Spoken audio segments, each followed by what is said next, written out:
మా తాతగారు నాకు కొడుకుగా ఈ భూమి మీద మళ్ళీ పుడుతున్నారా అని నేను చాలా సంతోషం పడ్డాను. కానీ ఆ సంతోషం ఆ దేవుడు నాకు లేకుండా చేశాడు. నేను ఏం పాపం చేశానో ఆ దేవుడు నాకు శిక్ష వేశాడు అంటూ బిడ్డను కోల్పోయిన శోభిత ప్రెగ్నెన్సీపై ఎమోషనల్ అవుతూ కన్నీళ్ళు పెట్టుకుంటూ రావడం జరుగుతుంది నాగ చైతన్య. మనందరికీ తెలిసిన విషయమే, నాగ చైతన్య శోభితలు ప్రేమించి పెళ్లి చేసుకున్నారు పెద్దల సమక్షంలో. వీరి పెళ్లి అయినప్పటి నుండి ఎన్నో కాంట్రవర్సీలు నిలుస్తూ ఉన్నారు. ఆనాడు సమంత చేసే పనులు ఈరోజు శోభిత చేస్తే ఏ ఒక్కరూ విమర్శించలేకపోతున్నారు. శోభితకి అన్ని రకాల ఫ్రీడమ్స్తో పాటు సినీ ఇండస్ట్రీలో కూడా తనకి అవకాశాలు వస్తే చెయ్యొచ్చు అంటూ అక్కినేని కుటుంబం చెప్పినప్పటికీ తనకి పెద్దగా అవకాశాలు వస్తుందే లేదు.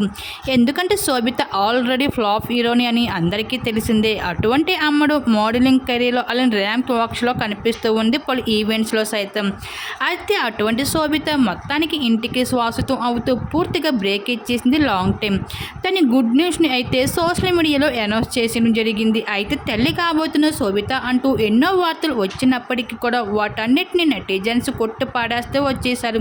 కానీ ఎప్పటికప్పుడు శోభిత బేబీ బంప్ ఫొటోస్ సోషల్ మీడియాలో వైరల్గా మారుతూ ఉన్నాయి. వీటి అన్నిటిపైన అక్కినేని కుటుంబం ఎప్పుడు స్పందించకపోయినప్పటికీ శోభిత సీమంతం ఫోటోలు వేసి నెట్టింట్లో వైరల్గా మారాయి. అయితే ప్రస్తుతం అయితే తల్లి కాబోతున్న శోభిత త్వరలోనే అక్కినేని కుటుంబానికి వారసుని ఇస్తుంది అనుకునే లోపల అక్కినేని కుటుంబంలో విషాదం చోటు చేసుకుంది. ఇంకా త్వరలోనే 12 బిడ్డకి జన్మని ఇవ్వబోతున్న శోభిత అయితే బిడ్డను కోల్పోవడం జరిగింది. ఇంకా ఈ విషయం పైన అయితే నాగ చైతన్య కూడా ఎమోషనల్ అవుతూ కన్నీళ్ళు పెట్టుకుంటూ రావడం జరిగింది.